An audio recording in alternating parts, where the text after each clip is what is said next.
안녕하세요. 오늘은 많은 시니어 분들이 매달 반복해서 겪고 있지만 의외로 그 원인과 해결 방법을 정확히 모르고 계신 이야기를 하나 나누려고 합니다. 혹시 이런 경험 있으신가요? 특별히 큰 돈을 쓴 기억은 없는데 한 달이 지나 통장을 열어보면 잔고가 조금씩 줄어 있습니다. 관리비 나가고 전기세 나가고 가스비 나가고 병원 다녀오면 약값 나가고 장 몇 번 보고 나면 또 빠져 있습니다. 들어오는 돈은 연금 하나인데 나가는 돈은 매달 꾸준합니다. 그래서 통장을 볼 때마다 마음이 편하지 않습니다. 이렇게 계속 쓰다 보면 이 돈이 과연 언제까지 버텨줄까? 지금은 괜찮은데 5년, 10년 뒤에는 어떻게 되는 걸까? 이런 생각 한 번쯤은 해보셨을 겁니다. 실제로 상담 현장에서 만나는 많은 분들이 똑같은 고민을 하십니다. 퇴직금을 받아두었는데 특별히 사치한 것도 없는데 몇 년 사이에 통장 잔고가 눈에 띄게 줄어들어 밤에 잠이 잘 안 온다고 하십니다. 이 상태를 그대로 두면요, 생각보다 훨씬 빠르게 준비해둔 돈이 줄어듭니다. 그런데 같은 돈을 가지고도 훨씬 여유있게 지내는 분들이 계십니다. 차이는 단 하나입니다. 돈의 크기가 아니라 돈이 들어오는 구조를 만들어 놓았느냐의 차이입니다. 이럴 때 많은 분들이 가장 먼저 떠올리는 게 있습니다. 주식, 펀드, 부동산 같은 투자입니다. 수익을 내서 생활비를 보충해야 하지 않을까 하는 생각 때문입니다. 하지만 동시에 이런 걱정도 따라옵니다. 괜히 잘못했다가 평생 모은 돈을 한 번에 잃어버리면 어떡하지? 실제로 고수익이라는 말에 혹해 손실을 본 분들도 적지 않습니다. 특히 요즘은 시니어를 노린 사기나 불완전 판매도 많아 더 조심하셔야 합니다. 그래서 오늘 말씀드릴 내용은 복잡한 투자 이야기가 아닙니다.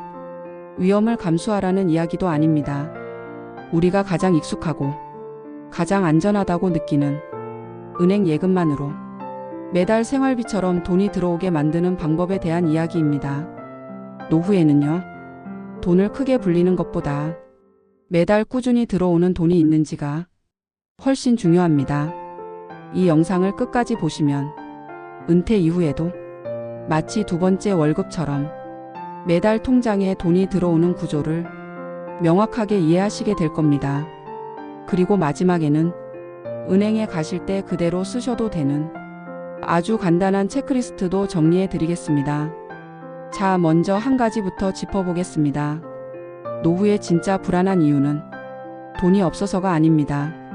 매달 안정적으로 들어오는 돈이 없기 때문입니다. 젊었을 때는 어땠나요? 매달 정해진 날만 되면 월급이 통장에 들어왔습니다. 그 돈으로 공과금 내고 보험료 내고 생활비 쓰고 남으면 저축도 했습니다. 통장에 얼마가 있든 다음 달에도 월급이 들어온다는 믿음이 있었기 때문에 마음이 불안하지 않았습니다. 하지만 지금은 다릅니다. 통장에 큰 돈이 있어도 계속 나가기만 하고 들어오는 돈이 없으니 불안할 수밖에 없습니다. 그래서 필요한 게 현금 흐름입니다. 매달 들어오는 돈입니다.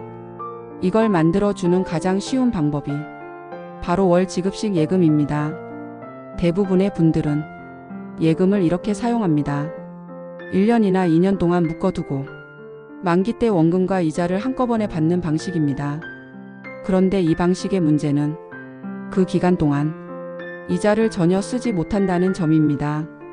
그 사이에도 관리비는 계속 나가고 생활비는 계속 필요합니다. 결국 다른 통장에서 돈을 꺼내 쓰게 됩니다. 월 지급식 예금은 다릅니다. 같은 돈을 넣어도 이자를 매달 나눠서 받습니다. 매달 정해진 날짜에 이자가 통장에 찍힙니다. 이게 왜 좋을까요? 첫 번째 혜택, 생활비로 바로 쓸 수 있습니다. 매달 들어오는 이자로 관리비를 내고 전기세를 내고 약값을 해결할 수 있습니다. 연금에 손대지 않아도 되고 원금도 그대로 지킬 수 있습니다. 두 번째 혜택, 마음이 편해집니다.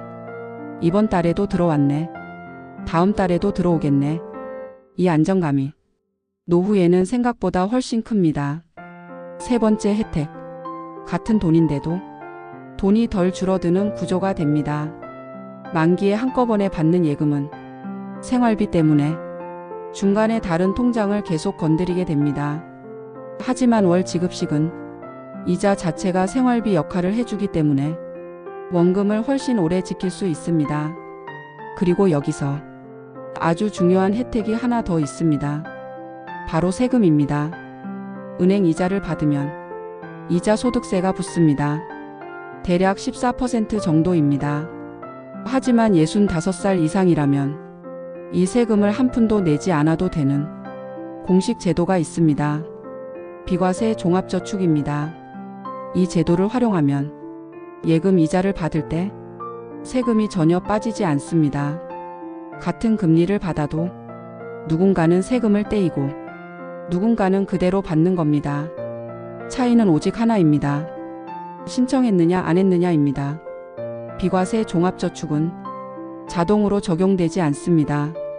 반드시 직접 신청해야 합니다. 그리고 조건이 있습니다. 모든 은행을 합쳐 원금 기준으로 1억 원까지 가능합니다. 이 범위 안에서는 이자에 대해 세금을 내지 않습니다. 이 제도를 활용하면 매달 들어오는 이자가 그대로 생활비가 됩니다. 마지막으로 안전에 대한 이야기도 빼놓을 수 없습니다. 은행이 혹시 문제가 생기면 어떡하나 걱정하시는 분들도 계십니다. 하지만 예금자 보호 제도가 있습니다. 한 은행당 1억 원까지는 국가가 보호해 줍니다. 그래서 1억 원이 넘는 돈이 있다면 한 은행에 몰아서 넣지 말고 여러 은행으로 나누는 게 좋습니다. 이렇게 하면 원금도 보호받고 마음도 훨씬 편해집니다. 자, 이제 정리해 보겠습니다. 이 방법을 쓰면 어떤 변화가 생길까요? 매달 통장에 돈이 들어옵니다. 그 돈으로 관리비와 공과금을 해결합니다. 연금은 연금대로 쓰고 원금은 그대로 지킵니다. 돈이 줄어드는 속도가 눈에 띄게 느려집니다. 무엇보다 마음이 훨씬 편해집니다. 이게 바로 혜택입니다. 오늘 이야기의 핵심은 딱 3가지입니다. 첫째, 예금은 만기형이 아니라 월 지급식으로 선택합니다. 둘째, 65살 이상이라면 비과세 종합저축을 반드시 신청합니다. 셋째, 1억 원이 넘는 금액은 은행을 나누어 예금자 보호를 받습니다. 이 3가지만 지켜도 노후 자금의 구조가 완전히 달라집니다. 노후의 목표는 부자가 되는 게 아닙니다. 불안하지 않게 사는 것입니다.